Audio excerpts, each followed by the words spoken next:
welcome to the Next Level Live. I appreciate you jumping on today. Very excited about today's guest. We got Matt Smith, who's going to touch on a variety of topics.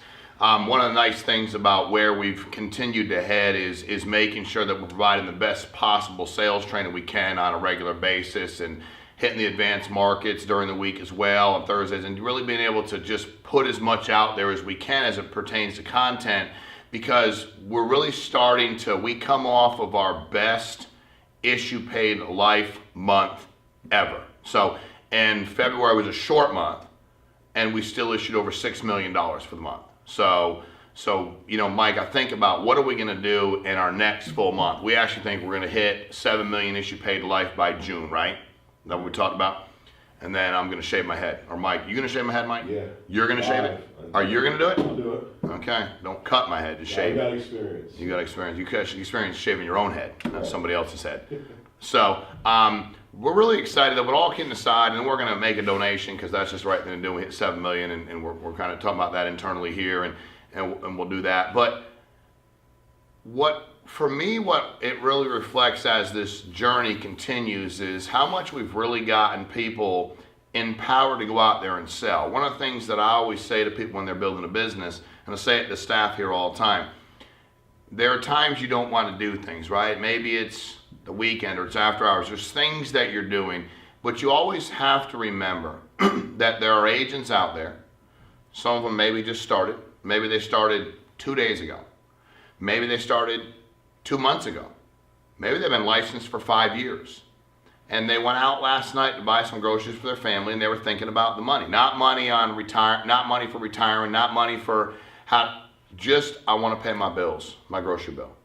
And I remember getting my insurance license and thinking, everybody around me was talking about so many different things, and I was like, I just need to make sure I can pay my bills. All the other things you all are talking about are fine. I need to pay my bills. Today I need to make sure I meet all my bills, take care of my kids. All the other stuff is outstanding, but I need to be on top of this stuff right now. And I think that we can never forget that. And even if we've moved, as we grow, right? We pay our bills, then we're able to, enjoy some other things that we could enjoy, maybe buy some things, put our kid, whatever it is, your kid in private school, things you put away, investing for your retirement, giving money away, helping other people who are less fortunate, whatever the things you're doing, moving, getting a new house, all those things. But how do we remain hungry? And the way I've always remained hungry is, it's not so much based on what I do or don't have or what we can get. It's that I'm 100% sure there are people we're working with that aren't where they need to be yet. It's a journey. It's a marathon. It's not a sprint. And for us, it's really, really understanding how do we get there? How do we continue to stay focused on it? And I think you're going to hear Matt talk about a lot of that today. I had a great group in this past week, and we were talking about that with newer agents, and I mean newer meaning newer to us or newer to the business. Either way, I mean, we hire people sometimes and they start going through their in-home, and I stop them and go, this is really like sterile. Where's the part where you connect with me? Where's the part where you take control? Where's the part where you let me know why you're here? Because it seems like it's a lot of it's kind of all over the place, and I don't know how to respond to it. And lack of structure makes us nervous. And when we get nervous, and we say stuff like, I'm all set, I don't need to take care of this now, I'll get back to you. That's all caused by lack of control in the home, lack of intentionality, and lack of ability and or desire to connect with the client. I go, what out of that presentation you just gave me, what are things I now know about you that I didn't know before you walked in the door? And a lot of them, it's nothing. Before you walked in the door, you were a stranger. 20 minutes into your presentation, 30 minutes in, you're done. And I know as little as I did before you walked in the door. I know your name, and now I've seen your face. I don't know about how you grew up. I don't know about your siblings. I don't need you to give me your entire life story. Give me something that's relatable. I said to Dean, what do you share? I'm from Bosnia, lived in Germany. And he starts going through all these things about why he's able to connect with people. And I go, that's all great, but I agree with you. I think that you're going to find people that, yes, they served, and yes, all that's true and accurate. But at the end of the day, Dean, the most important part is you just shared something you didn't have to share. You demystified who you are. If you were raised by a single mom, if you were raised by a single dad, if you've gone through something in life you think that they can relate to. Maybe they're in a situation that you've been through. I've gone through this, guys. I know it's tough. Wouldn't it be crazy to have gone through something and watch somebody else go through it and not go, I've been through that. Man, it's tough, and I'm as imperfect as anybody else. Here's some things that helped me. I'd like this, if I can help, I can help. So as you're listening to Matt talk, and Matt's going to take this, the next, 50 minutes here, 53 minutes, and roll with it. He's an unbelievable trainer because when you listen to what he says and how he says it and how he connects with folks and how he provides structure, when you listen to him talk, there's no doubt when he's in the home helping, he's in charge. Somebody's got to be in charge. Parents and kids don't look at each other and go, what do you want to do next? Not when the kids are 5 and 7, and they don't. I don't walk into my doctor and go, what do you want to do next, doc? I expect that he has the answer. He has a medical degree. You have the insurance license. You're the only licensed person. So I really want you to just listen and kind of maybe put aside some of the things you're thinking about. If what you're doing is going well and rolling, then take a couple things out of this thing that maybe you might tweak. If you need an overhaul, and you can't overhaul everything, right? Like, let's one thing at a time. You can't bring your car in and get everything done. It's like, I can only afford to get this done now. That'll get it running. What can I do to get it running? And then I can take care of all the extracurricular stuff afterwards. So we're just trying to make sure that right now we're getting people successful, getting them profitable, getting them challenged. The company's growing. So people say to me, this lead's hard for me. I'm like, it's how we're breaking records. So is this one. That's how we're breaking records. It's working. Find people that it's working for. Listen to what they're doing and mimic it and imitate it. And a great person to listen to and imitate some of the things that he does in the home, on the phone with clients, is Matt Smith. And it is all yours, Matthew John Smith. I appreciate you, buddy. Thanks. All right. Thank you, Shawn, Meaike, for having me on today's Next Level Call. It's always an honor and privilege to be able to serve you. I always get more out of this than probably you get out of it.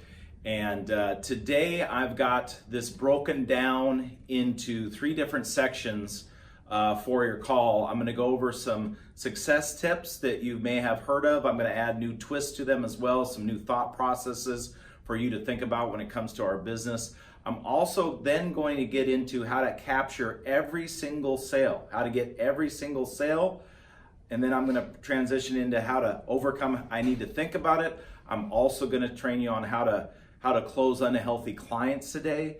And then our final section, I'll get into how to pivot from one product to the other so it gives you the most opportunity in the house to capture business. So when it comes to success principles, it all comes down to the first thing, which is believing in yourself. Now, when it comes to belief, the one thing that I've noticed for most individuals in this business is when your activity level is super low, your belief level remains to be the same, super low. And when you think of the Hall of Fame producers, the producers that are doing over $400,000 in an annual basis here at Family First Life, the reason why their belief level is so high is because they have no white space on their calendar. And what happens when you have a very high activity level is you start to understand that you believe, based off the work that you're doing, that you are deserving of more. The other thing that I think about when it comes to believing yourself is I actually think about being in the house and persuading your client. So also belief comes in different forms, right? One thing that you hear a lot of, sales trainers across the country, they talk about persuasion, how great it is, et cetera, et cetera. Really, at the end of the day, persuasion is one thing, and that's how much you believe in what you do, how much you believe in your product, how much you believe in yourself. And that definitely comes across to your clients. So understand the first part of this process, the first start of you becoming successful with Family First Life inside a financial services industry is purely from a belief standpoint. And we're going to get into other things that will help your belief level rise, but it all starts with you, I promise you that. The next scenario is you've got to understand how opportunity costs affect your business, especially when you start to come from like a W-2 world to a self-employed environment. I believe one of the things that I have missed over the years is everything you do comes with a cost. So every choice you make has an effect or an opposite effect on another choice that you make. So if you're going to spend all your time in the field producing for income producing activities, that's great, but it's also going to affect your ability to have a business, build your agency, and grow rapidly there as well. So the one things that I think about early on with Family First Life that I would regret, which I would give you some shortcuts to success, is I wish I wouldn't have been so laser focused on driving my personal production up. I wish I would have had a more disciplined schedule between running appointments and building my agency. So one of the recommendations that I would give all of you is talk to your manager, see what your schedule looks like, and make sure you start to dominate every single quinton in this business, because that's how you start to become wealthy, that's how you start to build capital, and that's how you start to relieve a lot of your problems, right? The next scenario is you got to make sure that you create a domino effect in this business. I see a ton of new people get into this business and they think that they can wing it. And what I mean by that is you've probably heard, proper preparation prevents poor performance. So the big scenario for most people is they get in the business, you've got to get great at getting leads, you've got to get great at getting on the phone, then you get great in the in-home, and then we can train you and show you how to move from one scenario to another as far as products or closings, etc.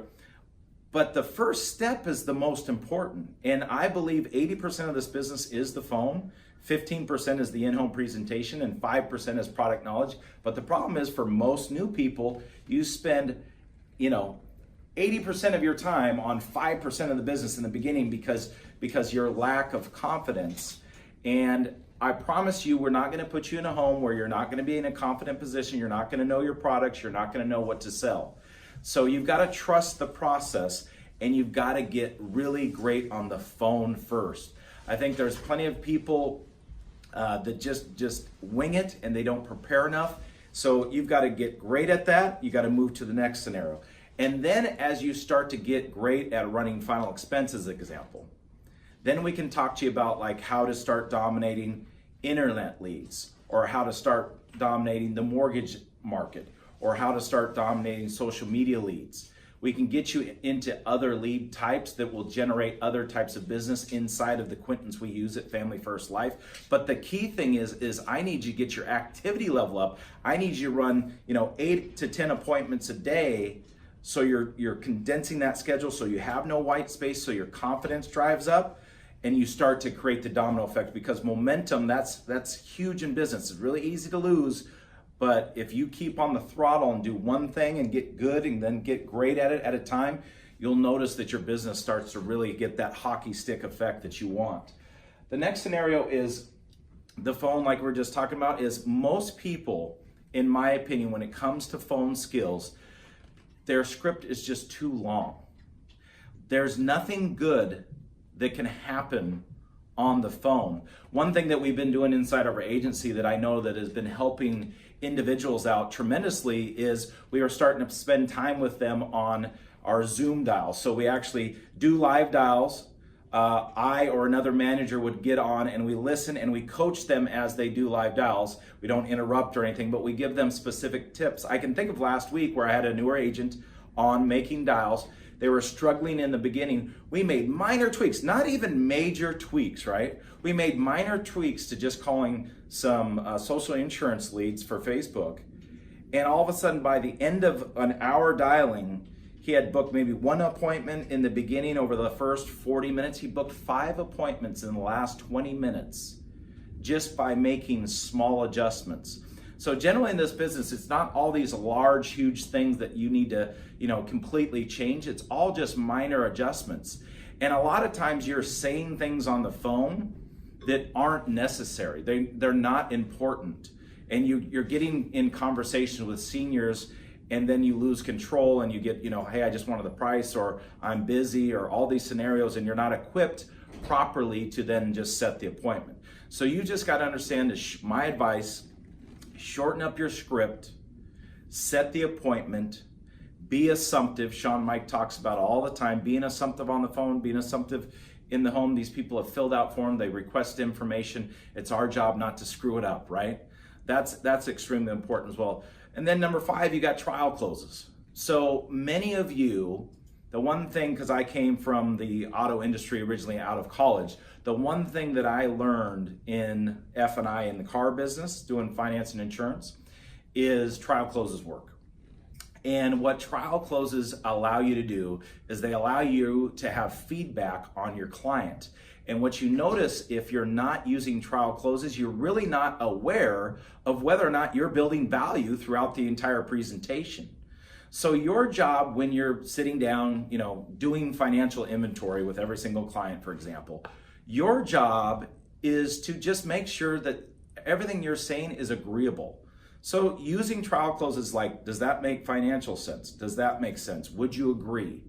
Using it all along the way and then getting them to say, yes, that makes sense. Yes, that makes sense. You're tying down all these small, it's like you're step selling all the way through the process, and it's gauging your feedback and whether they're really going to be doing business with you. I think that's an area for everyone on this call that can get significantly better when you're sitting down in the house. It's just making sure by you having control inside that financial inventory, making sure that they are agreeable to terms, making sure you're using those statements. I think you're gonna drive up value. I think you're gonna get a better understanding of how much your clients are gonna be communicating with you throughout the process. So it's important to use trial closes. It doesn't have to be perfect. It's not complicated. You just need to make sure that, does that make sense, John and Mary? Would you agree, John and Mary? Does this make financial sense, John and Mary? Then you know that you're within the right budget. That's what it's all about.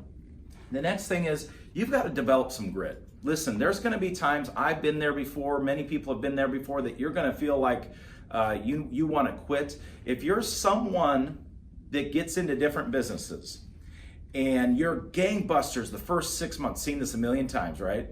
You are just coming out and you are just dominating in the first 6 months, and then you start to lose interest, and then you change that new behavior that you want everything so badly. You change that behavior, and then all of a sudden your activity starts to fall off, your hunger starts to fall off.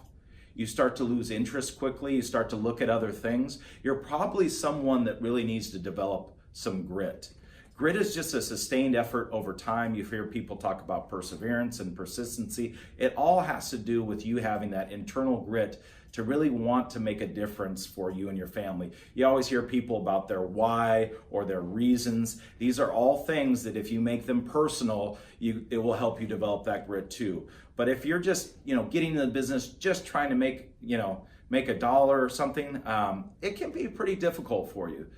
So you've got to dig deep and figure out why you're here, what you want out of this business, and then we can help you maximize that and really gain your potential throughout the entire process here at Family First Life. Also, which is funny, because here's the dichotomy between developing grit and knowing when to quit. Now, what do I mean by knowing when to quit? What I mean is you need to know when to quit being lazy. You need to know when you need to quit with your poor habits. You need to know when you're not that good on the phone. That's why you've got to go into some dial sessions with your teams. That's why you've got to get some feedback and not take it as criticism. Your manager and your upline here is to help you really designate and design a plan that's going to work for you, that allows you to lead up to your potential. But the problem is a lot of times, if you're, I've heard Shawn talk about this before, if you're calling old leads over and over, and you're getting this much results, and you're expecting things to change, well, that's called insanity, right? So you probably need to quit that, right? Or if you notice that you're not getting the right results over and over, well, guess what? You probably need to quit that. So understand how to fix yourself in the business. Understand what creates a sense of urgency for you, why you're lazy, all these different things. Look at yourself, and knowing that sometimes quitting is not a bad thing. As much as we say, stick with it, you need to know when to quit doing some of these poor behaviors, because I can think of plenty of interviews that we've done over this past week with individuals that we spoke about, and they were just doing the same things over and over, and they're wondering why the water line for their bills and everything is right there, and they're drowning all the time. So It's just because whatever guidance they were getting was the wrong guidance, and they probably didn't know any better, which is the most dangerous place to be. Is what you don't know is what you don't know. So that's the most dangerous place to think of. So know when to make adjustments in your business, and I think you'll find, more success there as well. You've got to make sure that you are developing your skills. So the reason I get on all these calls, the reason I love the different podcasts that we do, I love the conference calls we do, I love the advanced market sales calls we do. The reason why I have never missed a call, and if I have missed a call, I'll watch it, right? You have to become a student of the game. So the nice thing about success is it all leaves tracks. And here at Family First Life, there's not a company out there that has the type of 6 to 7 figure income earners, the type of top producers that are producing multiple 6-figure issue paid numbers. You just don't see it in the industry. I promise you that. I'm very aware of what's out there, and we are unique and special because we drive quality leads to producers. We put you in front of clients that are ready to purchase. We give you the sales abilities and tactics to allow you to close these clients. We also just give you the comp where you can make a living and really provide for your family, which are all huge things. But if you don't develop skills where we can start to transition it into other markets, like if you haven't written an IUL, that means you're not developing your skills. And if you're not writing an IUL consistently, it means that you're not developing your skills, because that's a huge market. You should make 6 figures off of IUL sales every single year, for example. And that's not even our bread and butter. Our bread and butter is simplified issue, non-medical products, final expense, knockout questions, etc. That's where at least 90% of our business is stayed. Then we've got advanced markets with annuities, Medigap, etc. But I promise you, by you just asking and slowing down a minute inside of that financial inventory, I think you'll start to find yourself developing skills and talking about that more. And I'll touch on that a little bit later when we talk about how to pivot in this call as well. Number 9 is you've got to learn how to control your emotions. So hard to do sometimes, But listen, I have seen so many people in this business where literally they, get a deposit.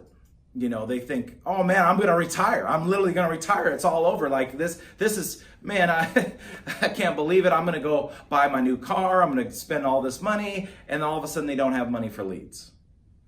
And then they have their first chargeback and they realize, oh man, oh my gosh, I'm going to get kicked out of my house. I'm going to go broke. I'm going to be in the soup line. I'm going to, your emotions you go so high, so low. Some of you have seen my roller coaster scenario where you're going up and down, where you're literally all on cloud 9 and the next moment you're literally crying like a baby.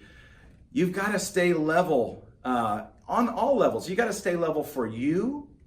You've got to stay level for your clients, because your clients are trying to, push your buttons too.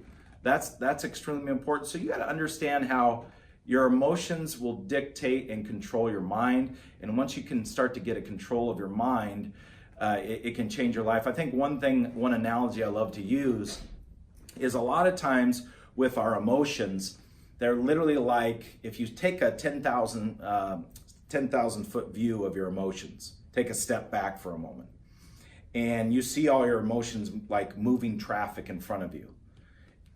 A lot of times the problem is we feel like we need to go get into the car, right? We need to go in and get into these emotions. A lot of times we can let our emotions pass. A lot of times we've got to just let go and let our emotions pass, let the traffic go through, because it just takes time. So a lot of great leaders do that. I can think of many of you on the call right now where if you notice the top leaders at Family First Life, when you think something's super urgent, something's going on in their business, I bet you they have a different perspective. And that's because they're able to control their emotions. So hard to do a lot of times, but you becoming more self-aware of it is going to help you as well. The other thing I would tell you about emotions, and I'll kind of dovetail off into a little /A section here, is it's extremely important to be confident in this business. It's extremely important. What's even more important than confidence, though, especially early on, is giving yourself some compassion. And what I mean by this is if you're able to give yourself some self-compassion, you're going to forgive yourself for some of your shortcomings. Meaning when you fail and you have compassion for it, you know, hey, I tried my best, now I'm going to do it again. So understand there's a big difference between, you have to be confident. I'm a huge fan of confidence. It drives everything. Everybody wants to be confident and confident in home, confident with clients, etc. But be more self-compassionate, because we all fail, and it's okay. And you just got to get back on the horse and do it again. All the numbers work themselves out every single time. So that's one thing I would say too. Lastly is, I think this has been a game changer and a process for me throughout my career in sales, is making sure that I'm constantly trying to change my identity. So, you know, you've always heard that you are the sum of the 5 people that you hang around the most. And, you know, think of their incomes, behaviors, etc. You're probably the average of all those things. So there's a lot of times that we talk about, you might need to get rid of a family member, unfortunately. You might need to get rid of a friend. I was talking to one of my top managers the other day. He says, you know what? 2 of my best friends they're not in the business or anything. He goes, I don't talk to them anymore because they're alcoholics, for example. They just do nothing for me. I can think of many people that have shared some things that they've had in the past where now they don't do it. They don't associate with certain individuals because they realize you're getting nothing out of it. So understand that you've got to start to level up, ratchet up your identity to those around you, and be aware of what brings you down. I've had a multiple conversations, a lot of flooding memories are coming to me quickly here on different individuals that are starting to change. And what's interesting about that, as you start to change who you hang around, your identity in business starts to change. And you've probably heard the saying where, you know, you need to understand what type of thermostat you're running at. So if you're a person that runs at an 80-degree temperature, you know, when we get down to 65 degrees, we'll do whatever it takes to get to that 80 degrees. Like, for example, if you had to make $1,000 in the next 24 hours and not even doing insurance, you had to do it, you would figure out a way to do it. You'd sell something on, you know, eBay or Amazon or whatever, and you'd make that money. So what's interesting is that's what happens when we go below our comfort level and we're pushed down to that 65-degree temperature. We'll do everything, fight, scratch, urgency comes up, etc. Boom, we're back to 80, we're comfortable. The problem that I see with a lot of new people and even veteran agents is when we get above that, you know, whatever temperature you're normally running at, when we get above it, we start to slow ourselves down and do everything it takes to stay comfortable and understand where that 80-degree temperature is. There's a theory that I've heard where you can ratchet up your business about 130% at a time. Your job is to condense time as much as possible. So your job is to keep ratcheting up, keep building water lines like a fixed index annuity where you can't lose your compounding interest or principal that you put in, and keep building water lines on your, you know, personal to develop your identity and keep changing and evolving in the business. And I think you'll find yourself really starting to open up new thoughts, new ideas. You'll look at scenarios much differently, and I think you'll find yourself with a ton of success in this business. So I hope this helped. I'm gonna go ahead and move to section 2. So I'm gonna go over with you what you need in every single house. There's 5 things that you have to capture every sale. The other scenario that I'll be covering here is the I need to think about it close, or the I need to think about it scenarios that we all get with our clients, and how to overcome those. When it comes to these 5 things, the first thing that you need to understand, it all comes down to your people skills. So like 6 months ago, I did one of these next level calls and I talked about like 20 different people skills that you need to start to hone into and really create for you and your personal business. I talked about how you relate to others. I talked about strong communication skills, being patient in the home, making sure you can earn people's trust, making sure that you have the right listening skills, make sure that you're showing like a genuine interest in others, making sure that you do persuade them with a lot of certainty. These are all extremely important when we're trying to sell ourselves. It's going to gain a lot of trust. The other big scenario that we're talking about when it comes to people skills is whether or not they like you. That's really what it comes down to, because at the end of the day, they're not doing business with the insurance company. They're doing business with you as an individual. It's really important for you to understand that. It's you being accountable to your own business. And I think as you start to develop and obtain better people skills, I think you'll notice that your sales drive up. I think you'll notice you'll capture more business. I think you'll be more self-aware on some of the shortcomings you have, and your business can only grow from there. The next scenario I would say inside of the sale is you got to make sure that they understand your product and your solution and why it fits them the best. So communication really works one way. If they can't communicate and tell you what you just said to them, that means you're doing a poor job of delivering the content to your client.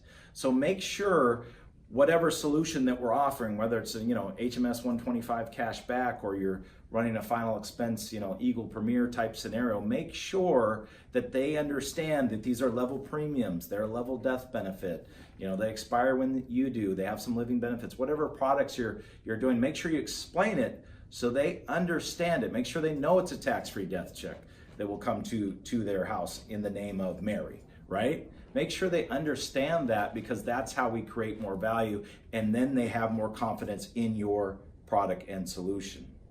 Now we come to our company. Our company comes in two ways. So our company comes with the insurance company. So the insurance company that we're going to provide is an A-rated insurance company. They've been in business for 100 plus years. They've got a great track record of paying their death claim, which is the only thing that I care about for Mary, is making sure she does get that tax-free check when you're no longer here. Make sure that you explain the company so they have confidence in who they're doing business with. A lot of times too with people, like I'm not a fan of pointing out negative at all in the house, but a lot of times I let people know that, hey, if you're trying to look for a reason not to do business with any insurance company in America, you can find one. There's always some negative scenarios that people find, but we don't have all the story. So what I do know is this: there's a reason why they're A-rated. There's a reason why they've been in business for 100 years. I've seen it work for multiple clients of mine, as well as multiple agents here at Family First Life, and I know that it's important for you and your family. So eliminate some of that, like, hey, I haven't heard of this company, or generally that doesn't happen, but I'm just giving you some food for thought on your product and solution in your company. The next thing I would say is you got to sell them on Family First Life. The reason why you chose Family First Life was you didn't want to become a captive agent, or it's a one-size-fits-all scenario. You are a broker, which allows you multiple options, multiple carriers, and it allows you to give the best products and solutions for their specific scenario. So it's important to understand why they choose Family First Life versus a captive agency. I think that's extremely important in order to value. So that's like your first three scenarios inside of that. The next thing is we want to make sure and make logical sense inside of financial inventory. So many of you with financial inventory, I believe, aren't doing as good a job as you need to do. Slow down a minute, just slow down, take control, but slow down and make sure you're asking all the questions. Make sure you ask about how much credit card debt they have. If you don't, I'm using this as an example, if you don't ask them how much credit card debt they have, they might be spending $800 a month and figure they can't even afford $100 for insurance. But if they're spending $800 a month on their credit card and they're spending 20% on interest, but we can provide solutions like, hey, John and Mary, if you go to nerdwallet.com, national site that has credit card offers, you go to balance transfers, you could do a 0% for 18 or 24 months. You could play the credit card game after that, but the best type of money is free money, and then you could make some progress on that 30 grand you owe on your credit cards. And now what we can do is, I'd recommend you spend like 600 on your credit cards, and now I've got 200 here for this HMS 125 cash back scenario, because you can't afford not to have this coverage, because we really don't have any money to rely on if you did die. You not only have a mortgage, but you've got credit card debt, so you're really leaving everyone in harm's way. So you can't afford not to do this coverage at this point. Does that make sense, John and Mary? Yes. Great. I just need your driver's license, right? So a lot of times there's so many opportunities, and if you slow down, you're going to find more opportunities inside of that financial inventory, and you'll make logical sense to the client. Now, the last thing and the most important thing, and I love Brian Mendenhall, I gave great examples last week of how to bring out emotion in the sale. I don't think anybody does it better than Brian, but you need to have the ability to paint a picture with words. You need to put them inside the story, because emotion moves and it creates a sense of urgency. Without emotion, you're wondering why you're not closing. It is simply that. They'll need to think about it. They'll need to get back to you. So if you don't have an emotional story, so if you don't talk about the fact that, if John doesn't get home and he died of an accident, there's no time for you to have any financial, it just hits you all at once, right? There's no time. If he didn't make it home off the freeway tonight, texting and driving, etc. Have you ever seen accidents on the side of the street? Tell a story, whatever it might be. Read, obituaries. You know your family. You know your friends. You have stories. If you don't, you can borrow them from your manager, your agent, etc. You have those stories. So if you don't drive that storytelling, you're not going to create a sense of urgency. They're going to be lukewarm, and you're going to wonder why you're not getting business. Now, the great thing about a good storyteller is once they get emotional, they check their logic. Once they check their logic, they say, I can't afford it. And they say, this makes sense. And then they go back and they say, wait a second, do I trust you? Do I trust your product and solution? Do I trust your company? So if you have all 5 things, you're going to notice that you start to capture that business. The next thing I would say is you're going to meet people that say, with all that said, you have all 5 things, whatever, maybe they just need to think about it, right? The first thing I would say is if we're doing all 5 of those things and we're creating those value, you're going to eliminate a lot of that I need to think about it up front. So that's the number one way to eliminate I need to think about is be certain, have people skills, present, be assumptive. I think you'll eliminate a lot of that I need to think about it. However, let's say you go through the sales process and you still get it. We all get it. So let's cover, another 3 ways that we can help you learn how to close this business. So the first thing is, hey, John and Mary, really at this point, there is nothing to think about because the insurance company has not made a decision whether they make you an offer or not. You still need to qualify for these products. So I'm going to need your driver's license. I'm going to ask you some health questions. We're going to get you that policy, and then that will allow you to, give us time to see whether or not you want to move forward.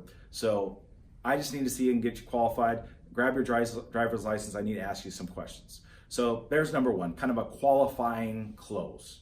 It can work effectively. That could be one way that you can try to eliminate that I think about it.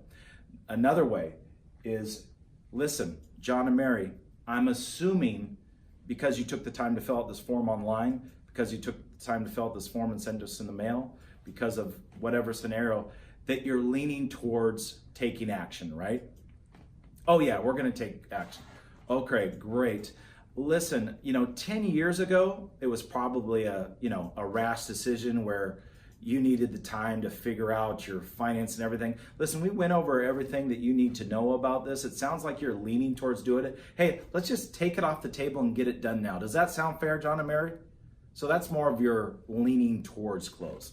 The last one is my favorite. Love this one because it does work effectively. I've used it several times myself, and that is a 3 scenario close. So the 3 scenario close is, hey, John and Mary, do you need 2 or 3 days or 2 or 3 weeks to make this decision? Oh, 90% of the time, by the way, they'll say 2 or 3 days. They'll say, I just need 2 or 3 days, Matt. We'll get back to you. Okay, great. Is it okay, John and Mary, that I ask you a few questions that you're going to be asking yourself over the next 2 or 3 days right now? Yeah, man, that'd be fine. Okay, the first one is, does this make financial sense for you? Can you afford it according to your budget? Yeah, we feel like we can afford it. Okay, great. Do you understand the product and solution? Yes, absolutely. We understand the product and the solution. And are you comfortable with the company? Yep, we're comfortable with the company. Okay, great. The last thing is, are you comfortable with doing business with me? Yes. Great.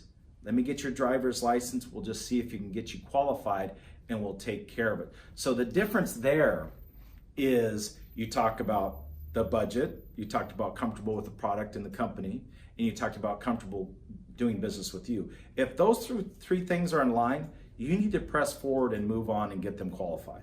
So that's your kind of 3 scenario close, 3 qualification close, whatever you say it, but you flush out budget because that's why they need time. Time is time is just a fallacy for all the clients, so it doesn't make sense. And you go from there.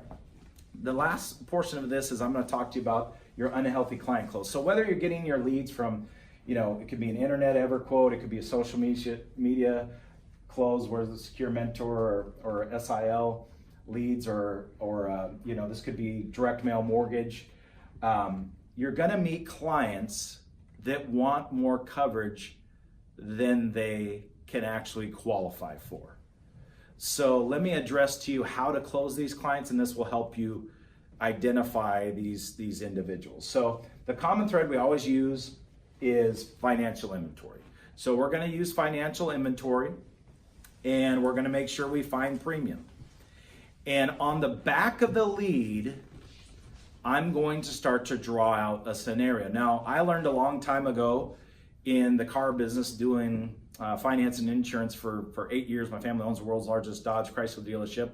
That's really where I learned how to close versus sell, where painting a picture on the back of a form, people can be very visual. So if you don't do this, I'd really recommend you implement it into your business simply because it adds value. And when value exceeds price, people buy. So when you sit down with a client and you say, hey, listen, John, let me go over what fully underwritten life insurance. So this doesn't matter what the lead is, you're just educating them on the process. Let me go over what fully underwritten life insurance is versus a simplified issue non-medical type product. So John, let's say John is 70 years old. He had stints put in about 3 years ago. He cannot qualify for any sort of really non-medical simplified issue term. So we're looking at more like a whole life final expense, Eagle Premier type scenario, instant decision in the house, knockout questions, great policy, great way to capture more business in the house. So your job is to create a ton of value. The next scenario is you have, let's say, a $200,000 mortgage with John. He pays $1,350 a month with his impounds at 5% interest. So I'm literally drawing this out on the back of a paper for John. So this is more of an equity close. This is more of a time close. So what I talk about is, John, what is your value of your house right now? John's house is worth $300,000. Great. Okay, so you have pretty good equity in your house right now. John's house, you owe $200,000 on your mortgage. This is where you need to start painting a picture and putting them in a scenario.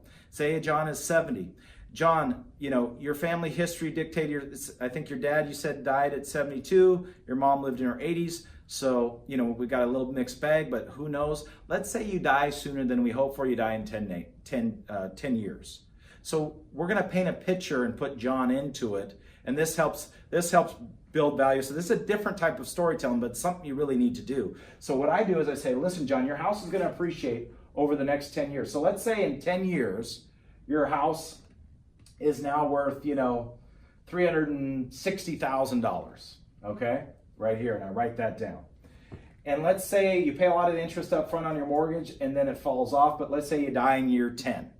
Well, you're approximately going to owe $160,000 in year 10. So right now, John, let's say you die at age 80. Between what your house is worth and what you owe, you've got about $200,000. You're writing this in big letters, by the way. Bigger letters for the value. You've got about $200,000 of equity for your house. Here's what most people do based off of your specific scenario and what they can qualify for. So John, what we can do is I can get you a $30,000 policy with Meaike that's, a level premium, level death benefit, expires when you do. It's just $242 a month, but the great thing about this, John, is you're paying $242 a month, not for the $30,000 tax-free check for Mary. You're paying $242 a month for the $200,000 of equity plus the $30,000. So can you see why you don't need this big $200,000 policy anyways? Why just giving yourself and your spouse and your children, or whatever scenario we've got, giving yourself time actually makes the most amount of sense? Yes. Great, I just need your driver's license. I've got some health questions to ask you. So it's clear, just go over the equity close, make sure they understand they're not paying the smaller, you always write it smaller, by the way, smaller premium here. The death benefit, you write big death benefit, big equity. Make sure they tie it all in together to build more value. And then I think you'll start to understand how to close those unhealthy clients, because what they're seeing is you need to explain the difference between fully underwritten life insurance and what we do. Fully underwritten life insurance is where they throw you on a scale, draw your blood and urine, dig into your medical records, and you'll be table rated or declined, and then it's going to ruin the chances of you even being able to get insurance in the future. So this makes the most amount of sense for your specific scenario. So that is your unhealthy close. I'll be back with section 3 now. All right, we're here in the final section, and I'm going to talk to you about how to make a pivot in the house. This could be a crucial area for your sales. This could really generate a huge amount of income, because the one thing that you need to understand is if you leave the house without a sale, the chances of you actually getting the sale are slim to none, and slim left town. So my point is it all starts inside of the financial inventory that, like we spoke about. When it comes to, I'll give you some specific scenarios here. So it starts with our work policies, for example. A lot of times when we don't identify things inside of the sale, it will come back to haunt us later on in the sale. So for example, when we say, do you have anything else that would act like life insurance? Do you currently have life insurance? We get out their coverage or whatever it might be. They talk about, oh, I have a work policy. Okay, great. How much do you have? I have, my salary times 3 at work. Okay, so it's like $200,000. Great. The first thing you need to understand is usually, depending on the state, but above $50,000, you pay income tax on that benefit. So you need to understand that the benefits generally aren't quite what they've seen. The other scenario that you need to understand is if you decide to change your job, how corporate-owned life insurance works is you don't get to take it with you because the company owns it. So as great as a work policy may be, I would never ever put your family in jeopardy of actually losing their home or being able to, live in poverty due to a poor decision and assume that your work would ever take care of you. Does that make sense, John and Mary? Yes, and it's a lot of this when it comes to work policies. It's similar to you owning a company car. You've got to give it back to them when you leave.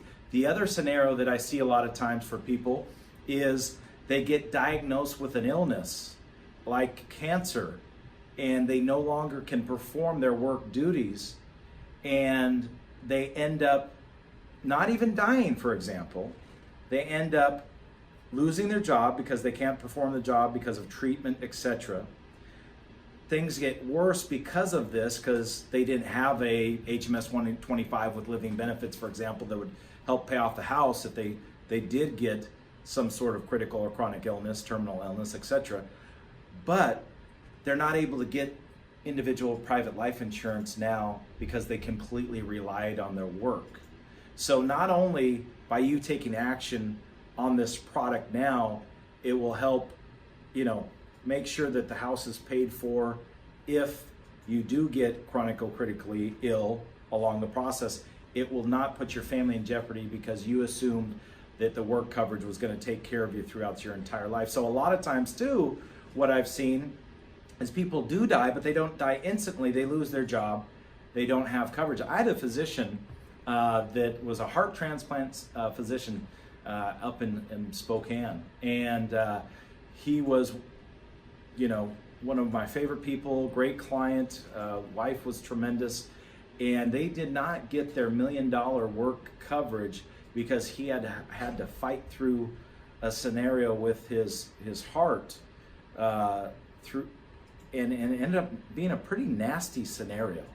So work coverages, unless you instantly die of an accident or something like that, generally there's a lot of red tape that we don't get to see, and that's why it's so darn inexpensive, because you just technically don't own the coverage. So John and Mary, does it make sense why we aren't going to be relying on your work coverage today. Yes, the great thing about that is then you're not pivoting later because work coverage became the objection, right? Another way that you'll see opportunities to pivot is when they do own current coverage. So extremely important to get out policies. Be very confident and make sure you make it a big deal. Otherwise, they probably won't get out the policies. But get out the policies so you can identify what they have and the best way to pivot off of a sale. Generally, most people have term, right?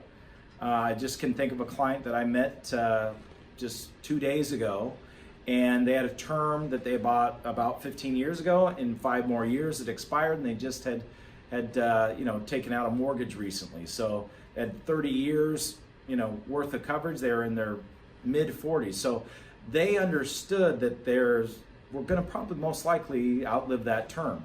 And the biggest thing is when you're selling against a term policy, so according to LIMRA, Life Insurance Marketing Resource Association, 2% of term pays out.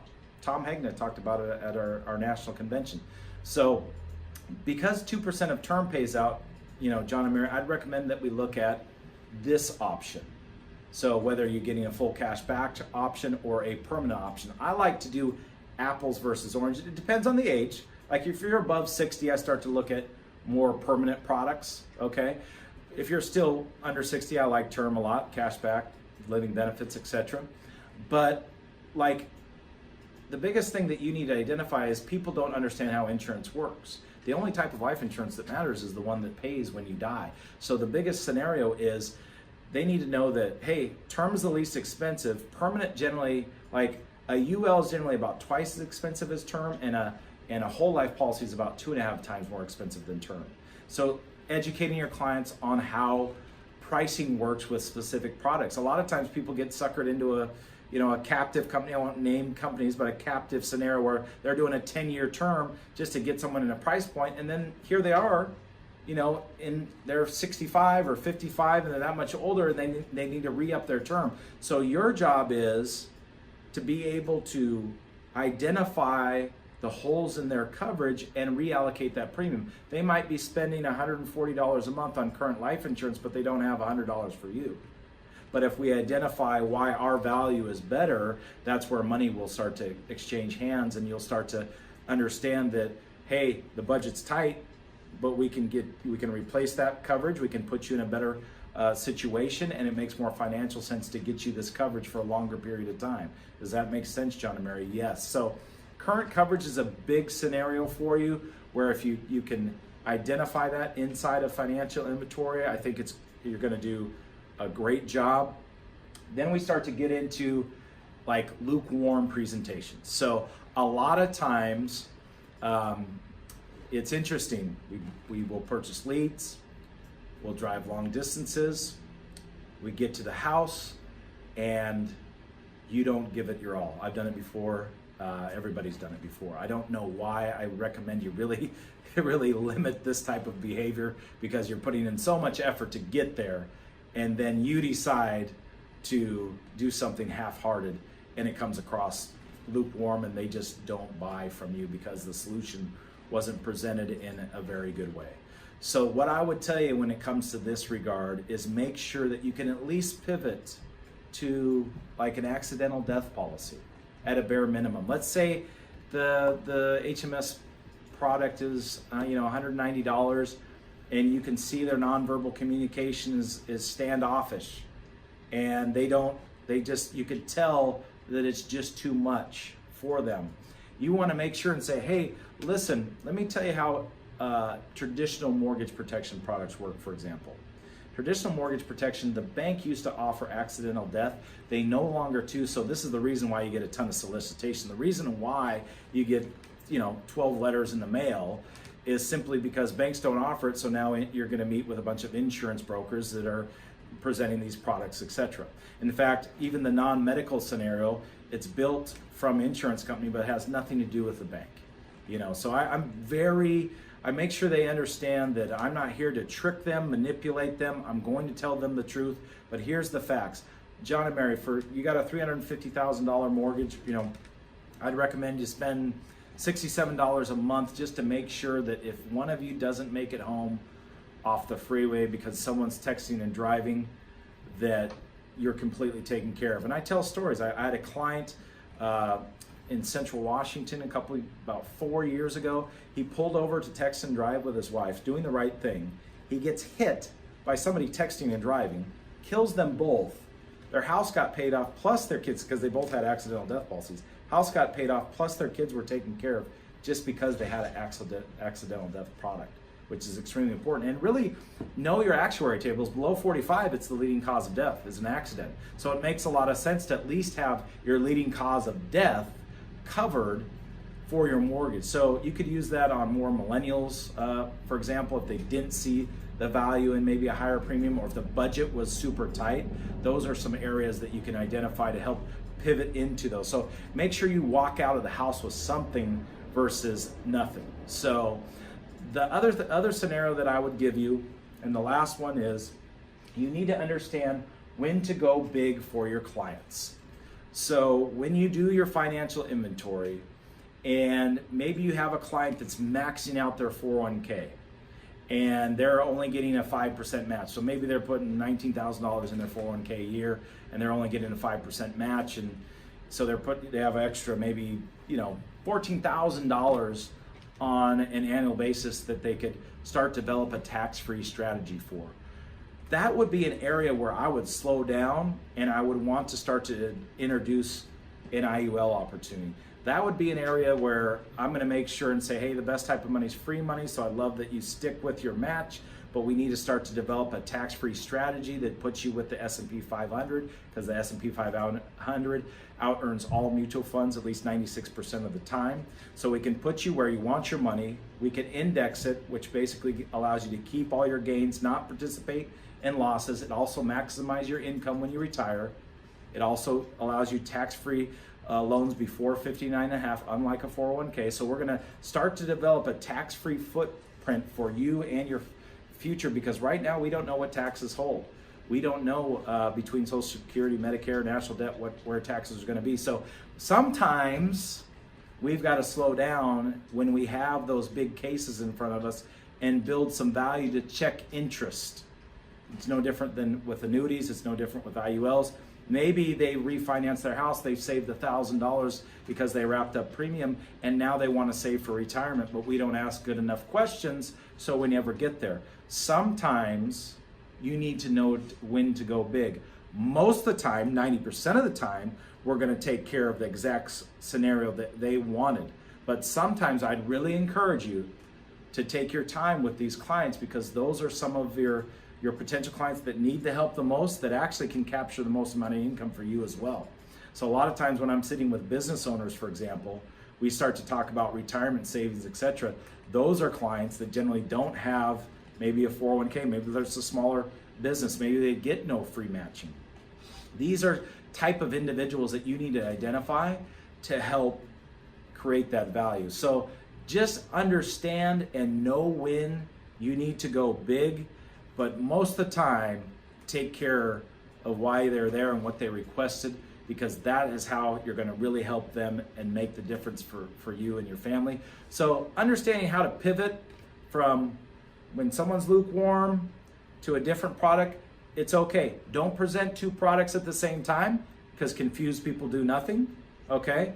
But make sure that you have a product in your bag, like an accidental death product, that you can pivot to, like an IUL, that you can pivot to make sure that you can present a different solution to the product, because not all the time the solution that you offer is going to be the one they want, regardless of how great our solutions can be. So make sure that you have in the back of your mind, you know how to close it and you know which product you're going to do. And I think you're going to find a ton of success inside of what we do here at Family First Life. Appreciate your time. Appreciate you guys having me on the call today. Make sure you share and like and send out this post to everybody. And we'll see you next week. Take care.